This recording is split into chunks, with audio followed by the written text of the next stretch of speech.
Alhamdulillah, salatu wassalam, la rasulillah, wa ala alihi wa ashabihi ajma'in, amma ba'd. A'udhu billahi minash shaitanir rajim, bismillahir rahmanir rahim. Wa qala rabbuka alla ta'budu illa iyyahu wa bil walidayni ihsana. إما يبلغن عندك الكبر أحدهما أو كلاهما ولا تقل لهما أف ولا تنهرهما وقل لهما قولا كريما واخفض لهما جناح الذل من الرحمة وقل رب ارحمهما كما ربياني صغيرا رب اشرح لي صدري ويسر لي أمري واحلل عقدة من لساني يفقهوا قولي. My respected elders, my teachers, and my dear brothers and sisters, I welcome all of you with the Islamic greetings. Assalamu alaikum wa rahmatullahi wa barakatuh. May peace, blessings, and mercy of Almighty God be on all of you. The topic of my speech is duties towards parents. All religions of the world had laid great emphasis on the rights of parents and the duties of children towards them. Let's discuss the view of Islam in this context. Allah subhanahu wa ta'ala says in Holy Quran, chapter number 17, Surah Al-Isra, verse number 23 and 24. Your Lord had decreed that you should worship none but Him, and that you be kind to your parents. Whether one or both of them attain old age in their life, don't say them a word of contempt. Don't say off to them nor repel them, but address them in terms of honor and lower them your wing of humility, and pray to Almighty God that have mercy on them and bless them as they cherished me in childhood. Almighty God says that after worshipping Him, next duty of every human being is to be kind to his parents. So it is very clear that being kind to parents in Islam, it's not just a formality, but it's an obligatory. Dear brothers and sisters, be careful about this matter, as in the modern world, many of us are not following this properly. It's clear that after Allah, parents are the persons who give us uncountable favors. They provide protection, food, and clothing to the newly born. The mother sacrifices her comforts and seeks to provide comfort to her children. The father works hard for their physical, educational, psychological, and spiritual needs. It's a matter of common courtesy that if a person does to you some favors, you feel obliged to him. Verbally, you say thank you to him. You try to repay and compensate him for his gift and favors. You feel a sense of gratitude towards him. So it's with Allah and with parents. Allah's favors cannot be counted or repaid except by thanking Him and obeying His orders. After Allah, our parents deserve our thanks and obedience for the favors they have done us. The time that the parents need to be looked after the most is in their old age. To serve them devotedly at that stage of their lives is the best way of pleasing Almighty God. Allah subhanahu wa ta'ala says in Holy Quran, Surah Anam, chapter number 6, verse number 151, and Surah Ankabut, chapter number 29, verse number 8. وَبِالْوَالِدَيْنِ إِحْسَانًا. We have enjoined to human beings to be kind to the parents. The same message repeated in Surah Al-Luqman, chapter number 31, verse number 14, and Surah Qaf, chapter number 46, verse number 15. that we had enjoined to human beings to be good to the parents. And the verse continues, especially to the mother. And our beloved Prophet Muhammad sallallahu alaihi wasallam said, it's mentioned in several hadiths, including the Sahih Hadith of Sunan Nisa'i, the book of Jihad, chapter number 6, Hadith number 3106. The Lord Prophet Muhammad sallallahu alaihi wasallam says that the paradise lies beneath the feet of your mother.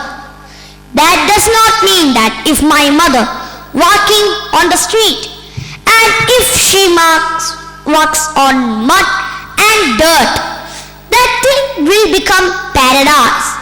What the Prophet meant it was when he said that the paradise lies beneath the feet of your mother means if you love your mother, if you respect your mother, if you are obedient to your mother, and if you are kind to your mother, inshallah you shall enter paradise. There is a hadith in Sahih al-Bukhari, ruling number 8 in the book of Adab, the book of good manners, chapter number 2, hadith number 2 in the new edition of Bukhari, hadith number 5971, where a man approaches the Prophet sallallahu alaihi wasallam and asks him, who is in this world? It is the maximum love and compassion. The Prophet said, it's your mother. The man asked, after that who? The Prophet said, your mother. The man asked, after that who? The Prophet said, your mother. The man asked, after that who? Then the Prophet said, it's your father.